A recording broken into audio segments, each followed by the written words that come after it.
Hey guys, welcome to Another World Audiobooks. Today we got an awesome fight scene at the Stockade House, and Jim runs off to do a little mission of his own. Maybe not the smartest thing, but will it work out in the end?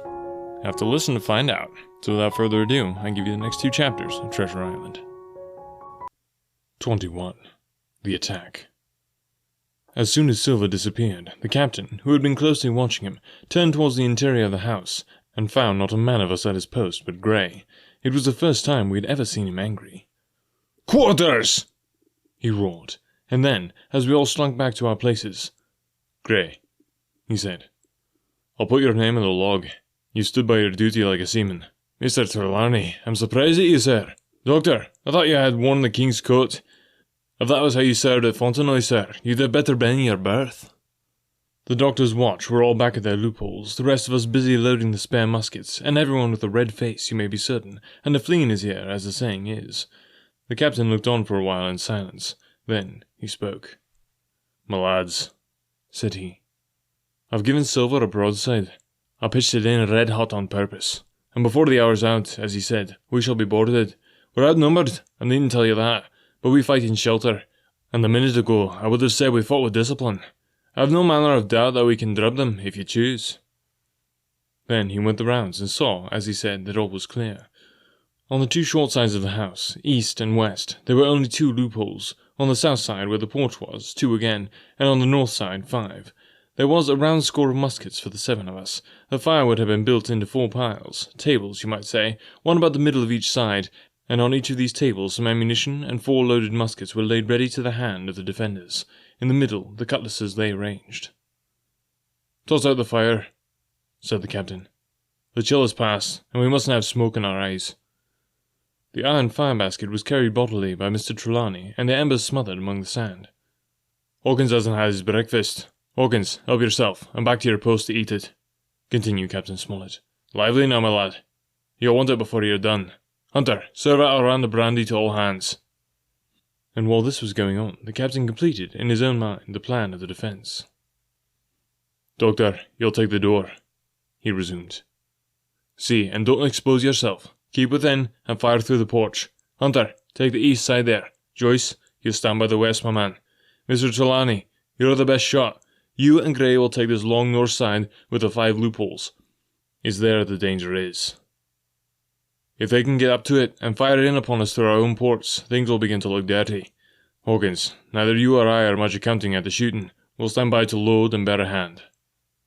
As the captain had said, the chill was past. As soon as the sun had climbed above our girdle of trees, it fell with all its force upon the clearing, and drank up the vapours at a draught. Soon the sand was baking, and the resin melting in the logs of the blockhouse. Jackets and coats were flung aside, shirts thrown open at the neck and rolled up to the shoulders, and we stood there, each at his post, in a fever of heat and anxiety. An hour passed away. "Hang them," said the captain. "This is as dull as the doldrums.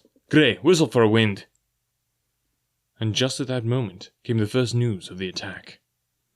"If you please, sir," said Joyce, "if I see anyone, am I to fire?" "I told you so," cried the captain. "Thank you, sir," returned Joyce with the same quiet civility. Nothing followed for a time, but the remark had set us all on the alert, straining ears and eyes. The musketeers with their pieces balanced in their hands, the captain out in the middle of the blockhouse with his mouth very tight and a frown on his face. So some seconds passed, till suddenly Joyce whipped up his musket and fired. The report had scarcely died away, ere it was repeated and repeated from without in a scattering volley, shot behind shot, like a string of geese, from every side of the enclosure. Several bullets struck the log house, but not one entered, and as the smoke cleared away and vanished, the stockade and the woods around it looked as quiet and as empty as before. Not a bough waved, not the gleam of a musket barrel betrayed the presence of our foes. "Did you hit the man?" asked the captain. "No, sir," replied Joyce. "I believe not, sir." "Next best thing, to tell the truth," muttered Captain Smollett. "Load his gun, Hawkins. How many should say they were on your side, Doctor?" "I know precisely," said Dr. Livesey. 3 shots were fired on this side. I saw the 3 flashes, 2 close together, 1 farther to the west." "3," repeated the captain. "And how many on yours, Mr. Trelawney?" But this was not so easily answered. There had come many from the north, 7 by the squire's computation, 8 or 9 according to Grey. From the east and west only a single shot had been fired. It was plain, therefore, that the attack would be developed from the north, and that on the other 3 sides we were only to be annoyed by a show of hostilities. But Captain Smollett made no change in his arrangements.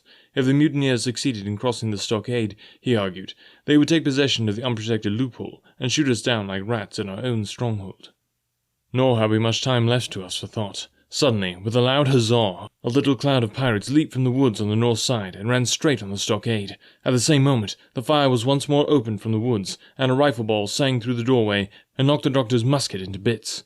The boarders swarmed over the fence like monkeys. Squire and Grey fired again, and yet again. 3 men fell, 1 forwards into the enclosure, 2 back on the outside. But of these, 1 was evidently more frightened than hurt, for he was on his feet again in a crack, and instantly disappeared among the trees. 2 had bit the dust, 1 had fled, 4 had made good their footing inside our defences, while from the shelter of the woods 7 or 8 men, each evidently supplied with several muskets, kept up a hot though useless fire on the log house. The 4 who had boarded made straight before them for the building, shouting as they ran, and the men among the trees shouted back to encourage them. Several shots were fired, but such was the hurry of the marksmen that not one appeared to have taken effect. In a moment, the 4 pirates had swarmed up the mound and were upon us. The head of Job Anderson, the boatswain, appeared at the middle loophole. All hands! All hands! He roared in a voice of thunder. At the same moment, another pirate grasped Hunter's musket by the muzzle, wrenched it from his hands, plucked it through the loophole, and in one stunning blow laid the poor fellow senseless on the floor. Meanwhile a third, running unharmed all around the house, appeared suddenly in the doorway, and fell with his cutlass on the doctor. Our position was utterly reversed. A moment since we were firing under cover, at an exposed enemy. Now it was we who lay uncovered, and could not return a blow. The log-house was full of smoke, to which we owed our comparative safety. Cries and confusion, the flashes and reports of pistol shots, and one loud groan rang in my ears. "Out, lads, out, and fight 'em in the open! Cutlasses!" cried the captain. I snatched a cutlass from the pile, and someone, at the same time snatching another, gave me a cut across the knuckles which I hardly felt. I dashed out the door into the clear sunlight. Someone was close behind, I knew not whom. Right in front, the doctor was pursuing his assailant down the hill, and just as my eyes fell upon him, beat down his guard, and sent him sprawling on his back with a great slash across the face. "Round the house, lads! Round the house!" cried the captain, and even in the hurly-burly, I perceived a change in his voice. Mechanically I obeyed, toward eastwards, and with my cutlass raised, ran round the corner of the house. Next moment I was face to face with Anderson.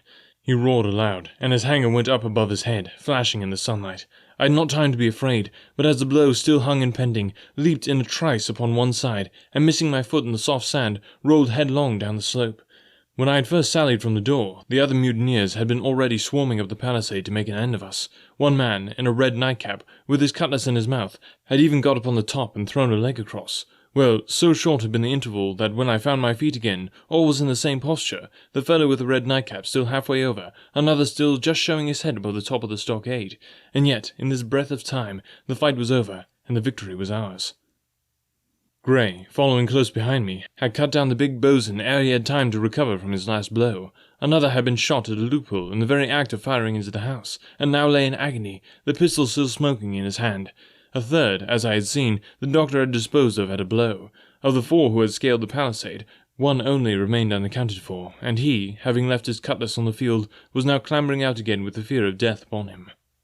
"Fire! Fire from the house!" cried the doctor. "And you lads, back into cover!"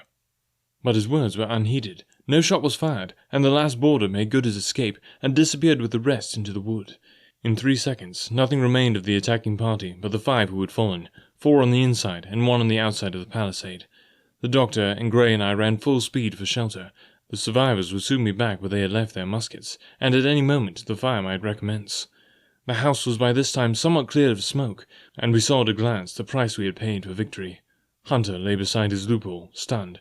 Joyce, by his, shot through the head, never to move again. All right in the centre, the squire was supporting the captain, one as pale as the other. "The captain's wounded," said Mr. Trelawney. "Have they run?" asked Mr. Smollett. "All that could, you may be bound," returned the doctor, "and those 5 of them will never run again." "5?" cried the captain. "Come, that's better. 5 against 3 leaves us 4 to 9. That's better odds than we had at starting. We were 7 to 19 then, or thought we were, and that's as bad to bear. The mutineers were soon only 8 in number, for the man shot by Mr. Trelawney on board the schooner died the same evening of his wound, but this was, of course, not known till after by the faithful party.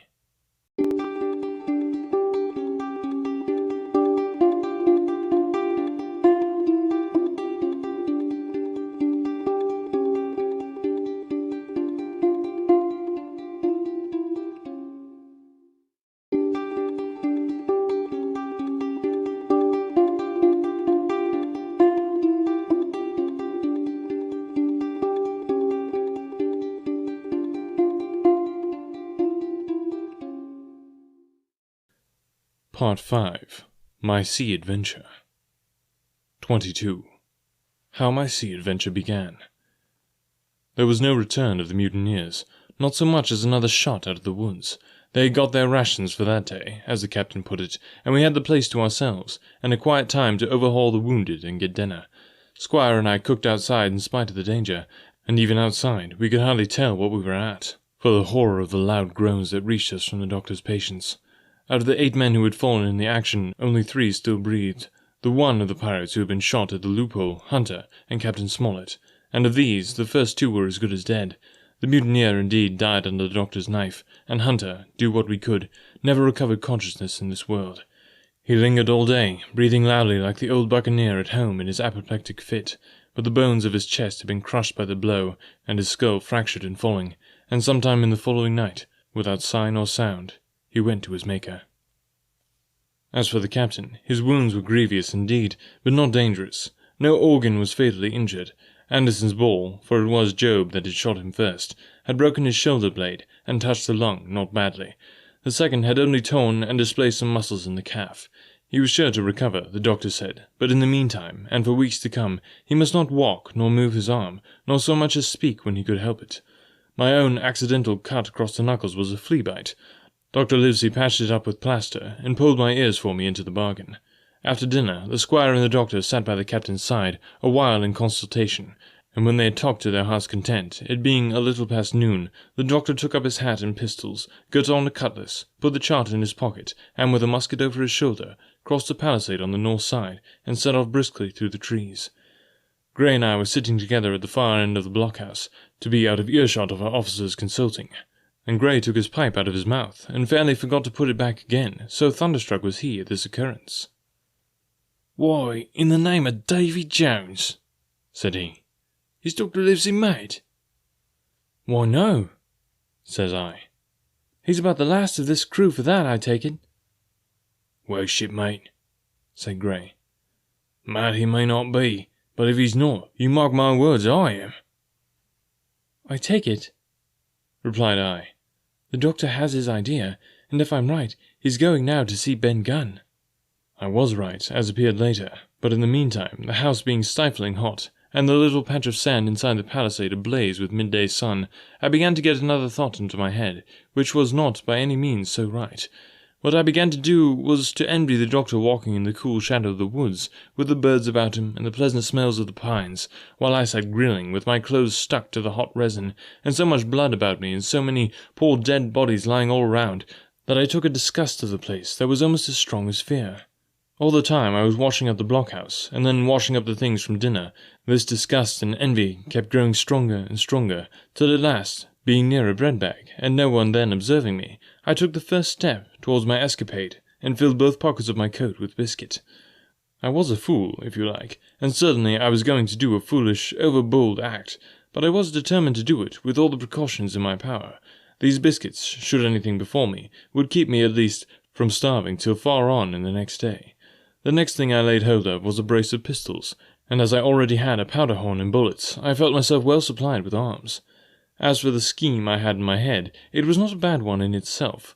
I was to go down the sandy spit that divides the anchorage on the east from the open sea, find the white rock I had observed last evening, and ascertain whether it was there or not that Ben Gunn had hidden his boat, a thing quite worth doing, as I still believe.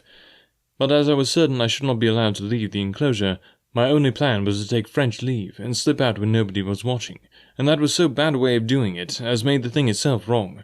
but I was only a boy, and I had made my mind up.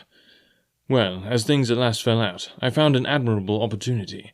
The squire and Grey were busy helping the captain with his bandages. The coast was clear. I made a bolt for it over the stockade, and into the thickest of the trees, and before my absence was observed, I was out of cry of my companions. This was my second folly, far worse than the first, as I left but 2 sound men to guard the house, but, like the first, it was a help towards saving all of us. I took my way straight for the east coast of the island, for I was determined to go down the seaside of the spit to avoid all chance of observation from the anchorage. It was already late in the afternoon, although still warm and sunny. As I continued to thread the tall woods, I could hear from far behind me not only the continuous thunder of the surf, but a sudden tossing of foliage and grinding of boughs, which showed me the sea breeze had set in higher than usual.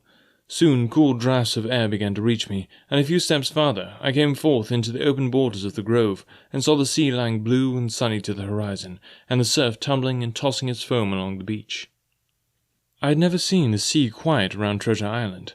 The sun might blaze overhead, the air be without a breath, the surface smooth and blue, but still these great rollers would be running along all the external coasts, thundering and thundering by day and night. I scarce believe there is one spot in the island where a man would be out of earshot of the noise. I walked along beside the surf with great enjoyment till, thinking I was now got far enough to the south, I took cover of some thick bushes and crept warily up the ridge of the spit. Behind me was the sea, in front the anchorage. The sea breeze, as though it had the sooner blown itself out by its usual violence, was already at an end. It had been succeeded by light, variable airs from the south and southeast, carrying great banks of fog, and the anchorage, under lee of Skeleton Island, lay still and leaden, as when first we entered it. The Hispaniola, in that unbroken mirror, was exactly portrayed from the truck to the waterline, the Jolly Roger hanging from a peak. Alongside lay one of the gigs, silver, in stern sheets. Him I could always recognize, while a couple of men were leaning over the stern bulwarks, one of them with a red cap, the very rogue that I had seen some hours before stride legs upon the palisade. Apparently they were talking and laughing, though at that distance, upwards of a mile, I could, of course, hear no word of what was said. All at once there began the most horrid, unearthly screaming, which at first startled me badly, though I had soon remembered the voice of Captain Flint, and even thought I could make out the bird by her bright plumage as she sat perched upon her master's wrist. Soon after, the jolly boat shoved off and pulled for shore, and the man with the red cap and his comrade went below by the cabin companion. Just about the same time, the sun had gone down behind the spyglass, and as the fog was collecting rapidly, it began to grow dark in earnest. I saw I must lose no time if I were to find the boat that evening.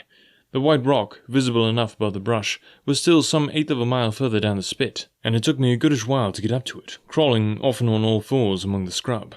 Night had almost come when I laid my hand on its rough sides.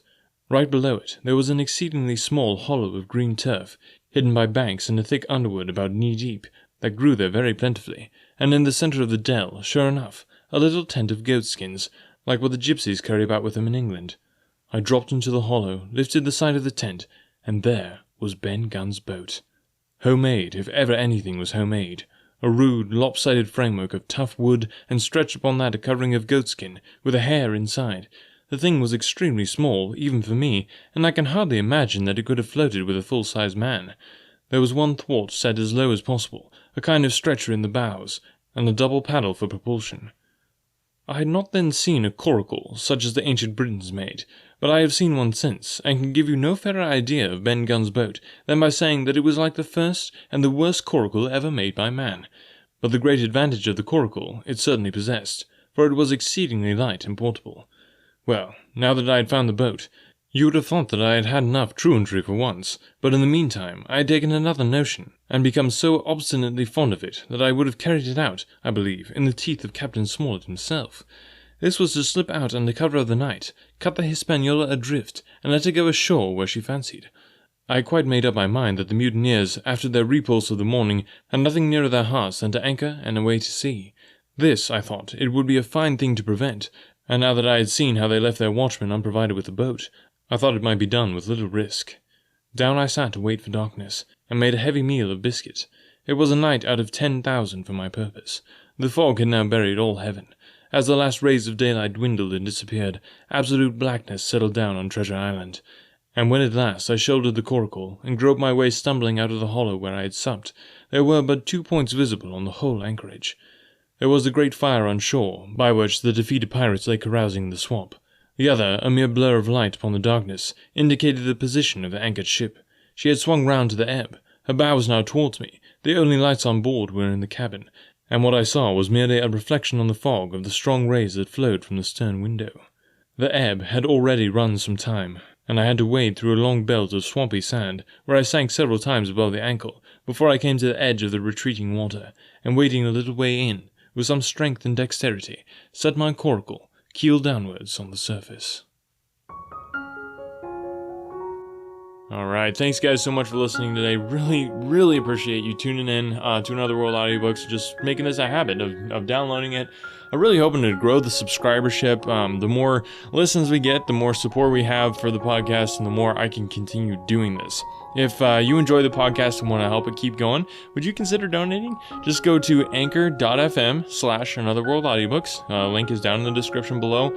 Or you can go to the blog for all the links, or just go right there to anchor.fm/anotherworldaudiobooks. Click on support this podcast. If you do that, I'm going to be able to start bringing you more awesome content. And that's what I love to do, is just be able to put this out there for you, because I love you guys and I want to continue providing you awesome content, but I can't do it without your help. So thanks for listening and supporting and just sharing the word about the podcast.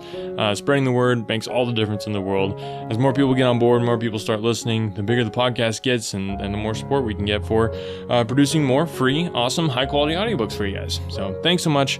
We'll talk to you next week.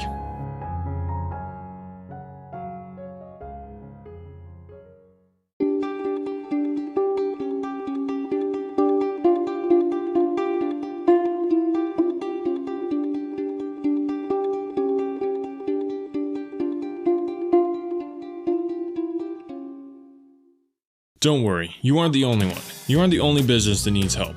You aren't the only person that has a hard time finding the right help at the right price.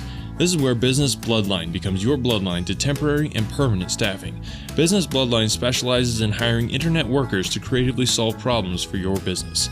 Business Bloodline does all the vetting and only delivers candidates that make sense for your needs and at a cost that you can afford. But 60 seconds isn't enough for me to tell you why hiring through Business Bloodline is safer, cheaper, and less time-consuming.